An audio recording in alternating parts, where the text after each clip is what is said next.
Yeah, first, Connor Basilick was out today with mild illness. I don't anticipate it being any longer than 4 hours. Obviously, we'll update it as it goes. Did test for COVID. He was vaccinated. Did test just to make sure. Don't believe that to be the case.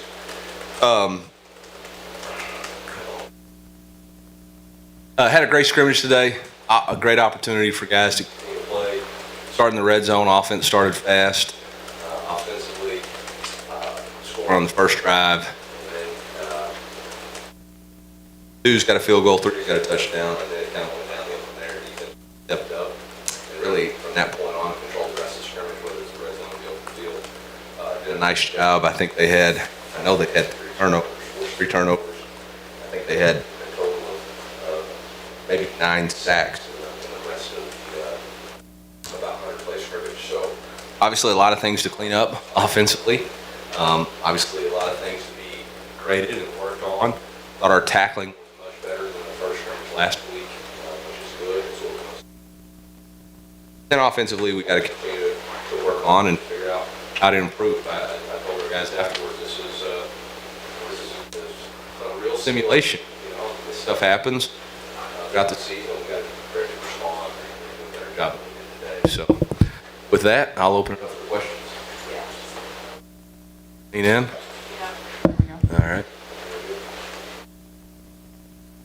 In a situation like that, when you get to look at Macon and Coach, a little bit expanded role, I would assume. What do you think of them? How they've come along?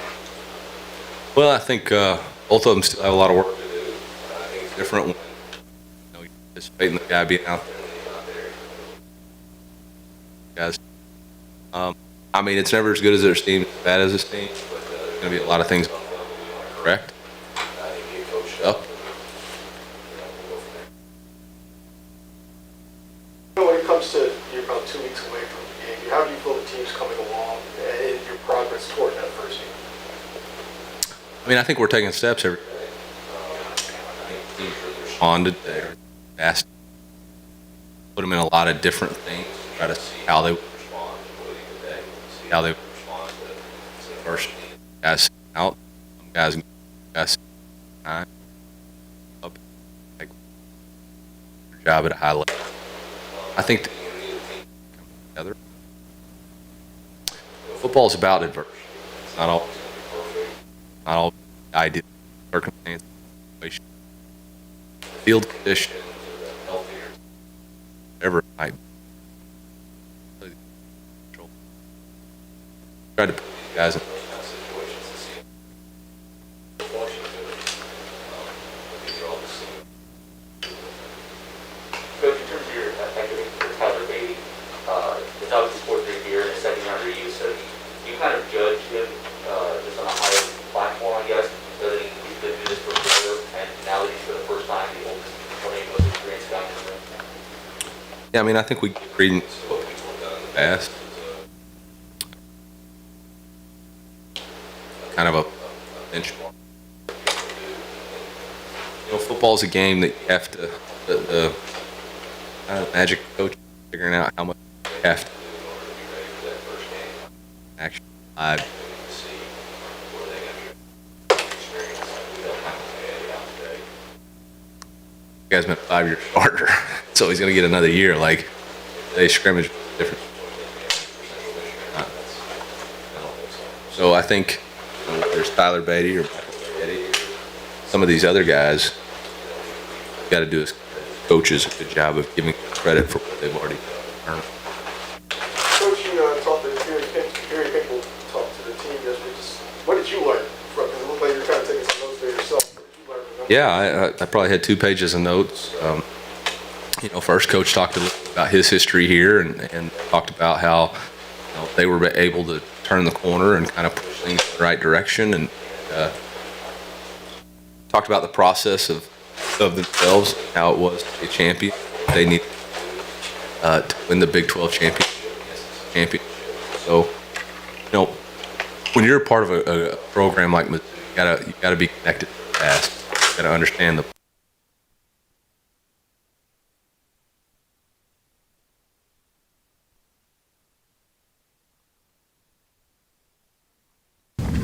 the process of being a Missouri Tiger and of being a champion and how they were able to flip that narrative.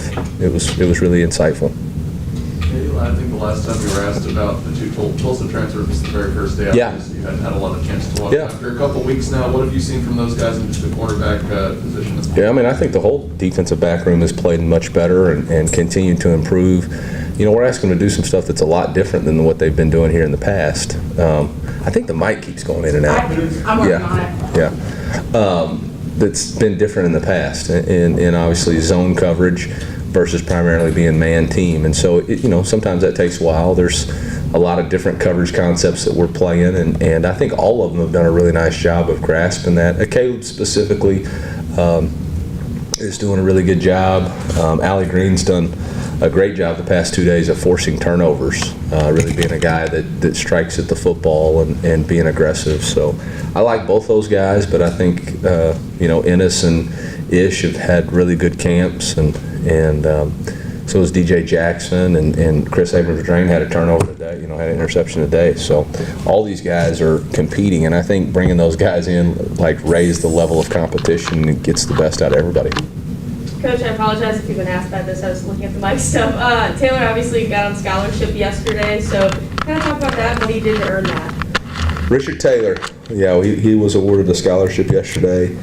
You know, Richard's a graduate already, going into his master's degree, a guy who's always here, always working, gives everything he can to the football program, has 2 jobs, and he earned it. You know, we didn't give it to him, he earned it.